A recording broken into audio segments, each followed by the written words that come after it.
अस्सलाम वालेकुम। We are live now बच्चों, है ना बच्चों। अभी तक हमने साइकोलॉजी के जहानत की पैमाइश की तैयारी तारीख पढ़ चुके हैं। आज हम नया टॉपिक पढ़ेंगे जहानत की जांच की किस्म। ये पॉइंट है बच्चों आपके टेक्स्ट बुक्स में, सॉरी 2.4 पॉइंट है बच्चों। कितना पॉइंट है ये? 2.4। ठीक है बच्चों, ये बहुत इंपॉर्टेंट पॉइंट है। एग्जाम में मैक्सिमम क्वेश्चन बच्चों यहीं से आते हैं। ठीक है, तो क्या है बच्चों आज जहानत की जांच की किस्म। तो जहानत की जांच करना है आपको किसी स्टूडेंट की, तो किस तरह की जाती है? तो जहानत की जांच की किस्में दो चीज़ों पे की जाती है बच्चों। पहले इंतजामिया के तौर तरीके पर मबनी और दूसरा इस्तेमाल शुदा मवाद पर मबनी। इंतजामिया के तरीके पर मबनी में दो टेस्ट है, एक इनफरादी टेस्ट और गुरूही टेस्ट। ठीक है बच्चों, जो ग्रुप में टेस्ट किया जाता है और जो इंडिविजुअल टेस्ट होता है, यानी उसको इनफरादी टेस्ट कहते हैं।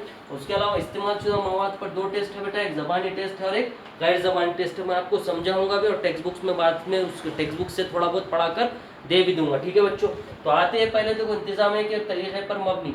मुझे बताओ बेटा, इनफरादी टेस्ट ये मार्च 19 से जो दिख रहे हैं ना बेटा, ये एग्जाम में आया हुआ क्वेश्चन है। इनफरादी टेस्ट मार्च 19 में आया हुआ है। ग्रुप जहानती टेस्ट मार्च 19, 18, 19, 20 में आया हुआ है। उसके बाद गैर ज़बानी टेस्ट 18 में आया हुआ है और ज़बानी टेस्ट मार्च 18, मार्च 19, मार्च 20 में आया हुआ है। मतलब हर साल यहाँ से क्वेश्चन आते हैं। तो इनफरादी टेस्ट यानी ऐसा टेस्ट बच्चों जो एक फर्द का लिया जाता है। ऐसा टेस्ट जो किसका लिया जाता है बच्चों? एक फर्द का लिया जाता है, तो उसे क्या कहते हैं बच्चों हम लोग? इनफरादी टेस्ट। ठीक है बच्चों, यहाँ तक समझ में आता है। इनफरादी टेस्ट किसे कहते हैं? जो सिर्फ एक शख्स का लिया जाता है। ठीक है बच्चों, तो इसमें क्या होता है बच्चों? पैसा भी ज़्यादा लगता है, वक्त भी ज़्यादा लगता है ना, और जो मेहनत करने वाला आदमी भी चाहिए, जो देखने वाला। गुरोही टेस्ट यानी एक साथ कई बच्चों का क्या करना बेटा? जहानत की जाँच करना। मिसाल के तौर पर बोर्ड पर एक नंबर दे दिया गया और सबसे पूछा गया, तो ये नंबर, ये कौन सा टेस्ट हो गया बेटा आपका? ग्रुप टेस्ट, यानी एक साथ करने वाला इज्तिमाई टेस्ट। ठीक है बच्चों, ग्रोही टेस्ट को इज्तिमाई टेस्ट भी कहा जाता है। ठीक है, बोर्ड पर अगर कुछ नंबर दिए जाए एक साथ सबसे पूछा जाए तो ये क्या हो गया? इज्तिमाई टेस्ट। लेकिन अगर मैं किसी एक शख्स को पूछूं, एक स्टूडेंट को पूछूं ये नंबर, तो वो नंबर कौन सा, वो टेस्ट कौन सा होगा बच्चा? इनफरादी टेस्ट। फिर आते हैं नेक्स्ट पे था ज़बानी टेस्ट, यानी ऐसा टेस्ट जिसमें ज़बान का इस्तेमाल किया जाता है। ऐसा टेस्ट जिसमें क्या किया जाता है बच्चों? ज़बान का इस्तेमाल किया जाता है। ऐसा टेस्ट जिसमें किसका इस्तेमाल किया जाता है बच्चों? ज़बान का इस्तेमाल किया जाता है। उस किस्म के टेस्ट को क्या कहते हैं बच्चों हम लोग? ज़बानी टेस्ट। यानी अगर मैं महाराष्ट्र में हूँ तो मुझे मराठी आना ज़रूरी है बच्चों। जब मेरा कहीं पे भी जो एग्ज़ाम होता है, गवर्नमेंट का जॉब हो जाता है और जब मैं इंटरव्यू के लिए क्वालिफाई करता हूँ, तो जब वहाँ पर जो बोली जाती है वो मराठी में बात करेंगे, क्योंकि वहाँ आप महाराष्ट्र में हमें क्या आना चाहिए बेटा? मराठी। तो ये मेरे लिए कौन सा टेस्ट हो गया? ज़बानी टेस्ट। और गैर ज़बानी टेस्ट यानी जिसमें ज़बान का इस्तेमाल नहीं किया जाता। ऐसा टेस्ट जिसमें ज़बान का इस्तेमाल ना करते हुए सिंबल का या किसी किस्म के तरीक़े का या कोई चीज़ का इस्तेमाल किया जाता, तो उसे क्या कहते हैं बेटा? गैर ज़बानी टेस्ट। सिंपल है बच्चों। इनफरादी टेस्ट किसी एक स्टूडेंट या किसी एक फ़र्द का क्या करना? जाँच करना या जहानत की टेस्ट करना। गुरूही टेस्ट या इज्तिमाई टेस्ट यानी एक साथ कई बच्चों की जहानत की जाँच करना। ज़बानी टेस्ट यानी ज़बान का इस्तेमाल करना।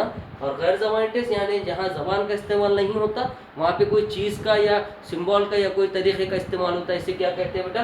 गैर ज़बानी टेस्ट। ठीक है बच्चों, यहाँ तक समझ में आता है। तो मैं अब जस्ट रीडिंग कर लेता हूँ बच्चों, ताकि आपको इसमें कोई प्रॉब्लम ना हो। ठीक है, तो पहले देखो बेटा अपना कौन सा टेस्ट है बच्चों? पहला टेस्ट है इनफरादी टेस्ट। ठीक है, इनफरादी टेस्ट किसे कहते हैं? एक वक्त में एक ही फर्द पर किए जाने वाले जहानती टेस्ट को इनफरादी टेस्ट कहते हैं। ये इंपॉर्टेंट है बच्चों, इसके टेस्ट याद रखो। ठीक है, बैचलर स्केल ऑफ इंटेलिजेंस ये टेस्ट है, बेनाइट स्केल ऑफ इंटेलिजेंस ये टेस्ट है, अर्थर पॉइंट स्केल ये टेस्ट है, डॉक्टर भाटिया परफॉर्मेंस टेस्ट और को ब्लॉक डिजाइनिंग, ये 5 टेस्ट आपको नाम याद होना चाहिए। उसके फिर फायदे और नुकसान आप उससे पढ़ लेना फिर। ठीक है बच्चों, ग्रोही जहानती टेस्ट किसे कहते हैं? जिन जांचों में एक ही वक्त में एक से ज़्यादा लोगों की जहानत की सतह की पैमाइश की जाती है, इनको इज्तिमाई या जहानती टेस्ट कहते हैं। पहले जंग अजीम में इज्तिमाई जहानती जाँच का इस्तेमाल फौजियों की भर्ती के लिए किया गया। अब इसके टेस्ट के नाम जो इसमें किए जाते हैं, इज्तिमाई टेस्ट पर बड़े पैमाने पर जाँच के लिए मुफीद है। Army alpha test, army general classification test और Raven's standard progressive matrix test. ये इंपॉर्टेंट टेस्ट के नाम याद रखो बच्चों। ठीक है, इसके बाद इसके फ़ायदे और नुकसान आप खुद घर पे टेक्स्ट बुक से पढ़ लेना, कोई मसला नहीं है। फिर उसके बाद ज़बानी टेस्ट, जहानत की पैमाइश के लिए जिन जाँचों में ज़बान का इस्तेमाल किया जाता है उन्हें ज़बानी टेस्ट कहते हैं। इन जाँचों में मुतमईन ज़बानी लफ्ज़ों की सूरत में, देखो इसके इंपॉर्टेंट टेस्ट याद रखो बेटा, bachelor adult intelligence, army alpha test. और इसके फ़ायदे और नुकसान आप घर से टेक्स्ट बुक से पढ़ लो बच्चों, बहुत ईजी होते हैं फ़ायदे नुकसान। फिर मैं पढ़ा लेता हूँ ज़बानी के फ़ायदे। ज़बानी ज़हानती जाँच के बड़े पैमाने पर ज़हनी सलाहियत की पैमाइश कर सकती है। दूसरा फ़ायदा, ज़बानी ज़हानती जाँच औसत और औसत से ज़्यादा ज़हानत के लोगों में फ़र्क कर सकती है। इसके नुकसान क्या है? ये जाँच मुख्तलिफ लिसानी पस मंज़र के लोग, छोटे बच्चों, अनपढ़ लोगों को नहीं दी जा सकती।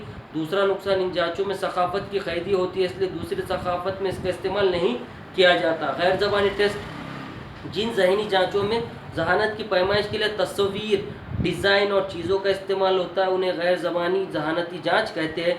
इन जाँचों में ज़हानत की पैमाइश के लिए ज़बान का इस्तेमाल नहीं होता। इन जाँचों में मुख्तलिफ मुखातिब को ज़बानी तौर पर रद्द-ए-अमल नहीं देना पड़ता।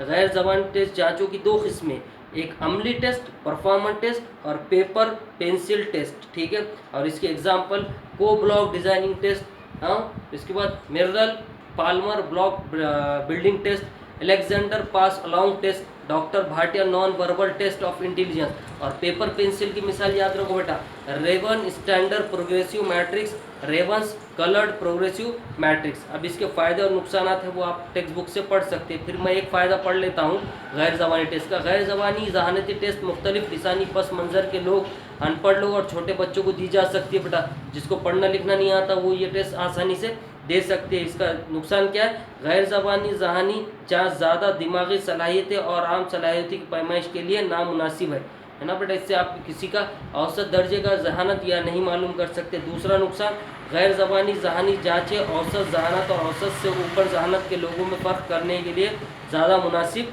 नहीं है। तो ये 2.4 हमारा अल्हम्दुलिल्लाह ख़त्म हो गया। कल हम लोग इंशाल्लाह 2.5 पढ़ेंगे। मुख्तलिफ शोबों में ज़हानी जाँच के इस्तेमाल किस तरह किए जाते हैं। Application of intelligent test in various areas, ठीक है बच्चों। ये जो मैं पढ़ा रहा हूँ ये अच्छे से पढ़ना, इसमें टेक्स्ट बुक से पढ़ना और इसमें खुद से सवाल जवाब करके आंसर बनाओ बेटा। खाली जगह, जोड़िया, सही गलत और एक जुमले के खुद से सवाल जवाब करके आंसर बनाओ, ताकि इसके ज़रिए आपको क्या हो जाए, आपका स्ट्रांग हो जाए साइकोलॉजी, आपको साइकोलॉजी में ज़्यादा से ज़्यादा मार्क मिल सके, ठीक है बच्चों। इसके बाद 2.5 इंशाल्लाह हम अगले लेक्चर में कवर करेंगे। अल्लाह हाफिज़।